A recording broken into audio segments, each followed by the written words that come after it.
Hello and welcome to Always Bored, Never Boring. I like to think I'm a fairly positive person, but I'm not shy about saying when I don't like something, and I'm certainly not immune to the glee of poking fun at something that I think could be better. So, let's get mean. Let's poke at my top 7 examples of bad board game cover art.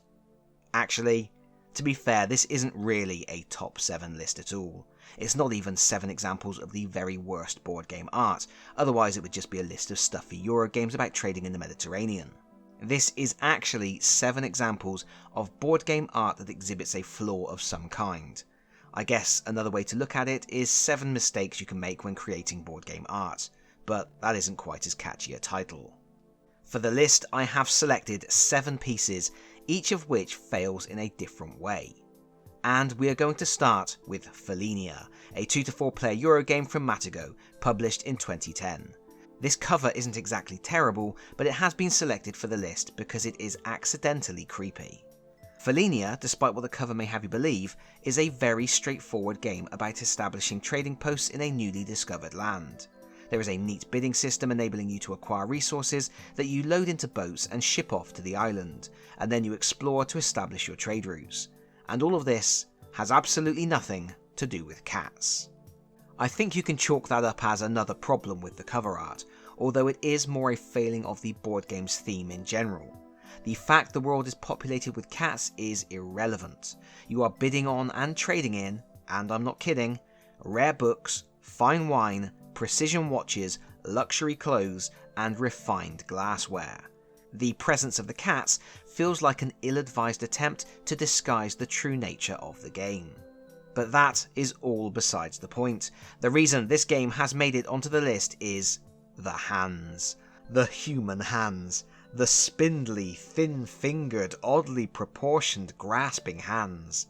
If this wasn't an old game, you could almost think they were the work of artificial intelligence. As it is, they are just the work of some unearthly intelligence whose name I dare not speak. I feel I need to move on quickly, and so we shall, to Roads and Boats, a 1 to 4 player game from Splatterspellen, published in 1999. The artwork for this game is a hot mess that looks like it was made by children with blunt crayons, but I have added it to the list because of the incomprehensible logo. Just look at the state of it. This is a game about transporting goods around the board to generate wealth, and despite being a rather well-respected game, the presentation does everything in its power to make it all look simultaneously dull and slapdash. I particularly like that for the 20th anniversary edition, they decided they just had to keep the artwork, but they thought the inclusion of the etc. expansion was a good excuse to make the logo even more incomprehensible. Who would have thought it possible? While Felinia and Roads and Boats aren't my usual sort of game, the next title on the list certainly is. It's Another Glorious Day in the Core, a game for 1 to 6 players from Gale Force 9, published in 2020. This is probably a controversial addition to the list. I suspect a lot of people like this art, and I would say the art itself isn't bad. I like the concept, the ideas behind it. An attempt was made. It's just a bit wishy-washy. Vague, lacking in visual punch, almost too cerebral. Yes, it has the iconic Aliens title font, but the art itself, while clever, doesn't really sell the concept. Now, I do have to give props to Gale Force 9 for doing something different with this IP. They made some really strong, bold decisions and introduced some unusual mechanisms. While the game could be called a dungeon crawler as you move marines around map tiles blasting aliens, it has a unique feel, with a lot of the gameplay happening through the manipulation of a card deck.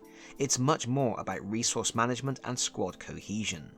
I honestly wasn't convinced I was going to like it, and it put me off buying the game for a long time, but it's actually very neat.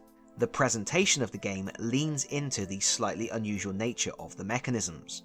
The art is clever. The discarded pulse rifle from a fallen marine emphasises the survival horror element and is in comical juxtaposition with the title, and the ammo counter reading 1 is a nod to the strong resource management element. It's very good visual storytelling, but is it telling a story that makes you think you are getting a stand-up fight or another bug hunt? Overall, I don't think the artwork is doing anything wrong in terms of composition or style, although it feels a bit flat and digitally generated. but for me it lacks a distinct flourish that gets you pumped to play. It doesn't grab me, and I don't think it makes it clear at all this is a game where you will get to play out famous scenes from the Aliens movie rather than a game in which you sharpen sticks. I have a number of Aliens games in my collection, and I think they all do a better job with their box art, although I can see why some people might say they are even more vague. Alien: Fate of the Nostromo is based on the first film. The cover is basically a recreation of the original movie poster, with the cracking alien egg and the tagline, "In space, no one can hear you scream." It's such a famous poster, so bold and striking, it's instantly recognisable. And even if you don't know the movie, the art makes such a strong impression, I think a lot of people are going to want to know exactly what that egg is leaking. I also have Aliens from Leading Edge Games, which, like Another Glorious Day in the Core, lets you recreate famous scenes from the movie. The cover is as minimalistic as it gets because it recreates the original movie one-sheet, which is just the name on a black background with the slogan "This time it's war." Absolutely iconic. There is actually a funny story why the poster was just black. Apparently, James Cameron was so disgusted with the original designs, he said he would rather have a completely black poster, so that's what someone went away and made. It's fair to argue this box tells you nothing about the game, but cleaving so closely to the movie poster would have told every gamer that saw this when it came out in 1986 what they were getting. The third Aliens franchise game in my collection is Alien vs Predator: The Hunt Begins. This cover uses an excellent composition of a Predator and Alien in deadly combat, with a striking logo. I don't think there is any confusion about what this game is trying to do. Anyway, the fourth game on our list is Pandemic, specifically the 2012 edition. This game is on the list simply because I think it's a good example of art that gives a false impression of the feel of a game. Pandemic is a classic 2 to 4 player co-op game that dates back to 2008. It created the template for so many games that followed, defining important aspects of cooperative game design and spawning all manner of spin-offs, sequels and reskins. It still holds up today as a brilliant design. It is a very thinky game, a clever resource management and optimization puzzle to solve with friends. It is not a Roland Emmerich blockbuster disaster movie. Admittedly, I think the cover design is supposed to capture that sort of vibe. I don't think it's accidentally cheesy. But it is cheesy, and for me it doesn't sit quite right with the game's tone. Promoting the real-life everyday heroes who would be on the front line in a battle against a pandemic is a sound move, but I would prefer something that was just a bit more serious. If Pandemic makes me think it advertises the wrong feel, the art for our next game, Mighty Warriors, promotes the wrong game entirely. This Games Workshop title came out in 1991. It's a 2-player head-to-head skirmish game in which hordes of Skaven led by a Chaos Wizard face off against a band of heroes and their henchmen. It was essentially a game created to reuse the stock of leftover miniatures from Advanced Hero Quest, and it also reused board art that had been in several earlier products. It is probably most notable for being one of several games Games Workshop created that involved throwing dice into the box lid to get them to land on hit or miss targets. There were 3 other games in the series, and you win 1,000,000 ABNB points if you know the other 3. Mighty Warriors is not good, but the cover art, well, it really is.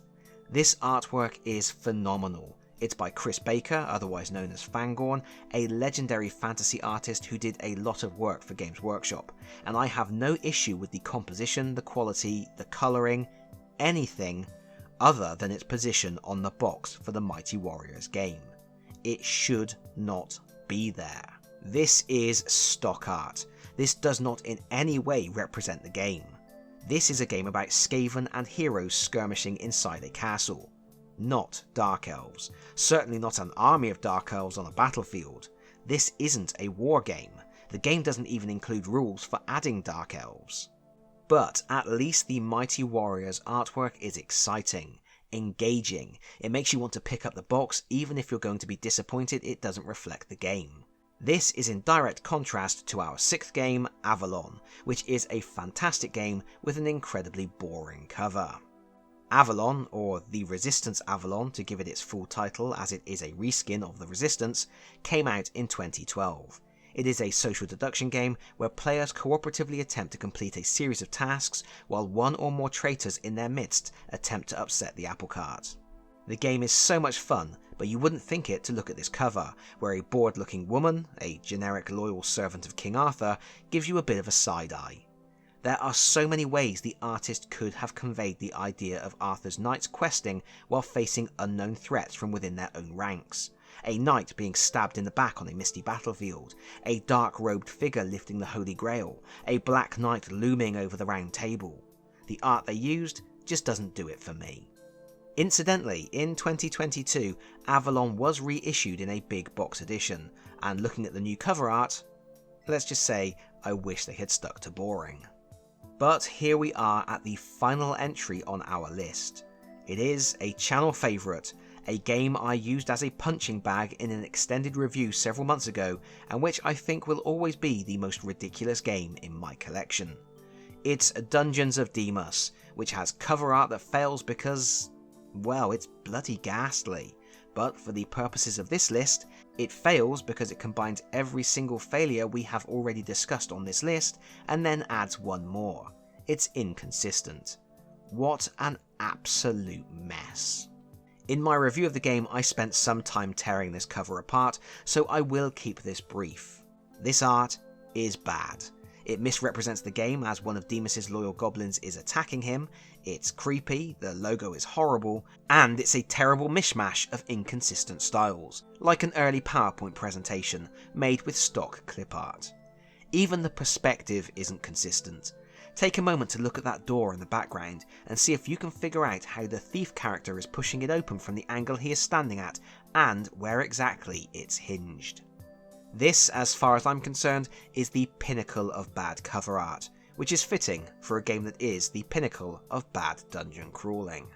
But there we have it, 7 examples of art that is bad, or not bad but not right, or good but misplaced, or something.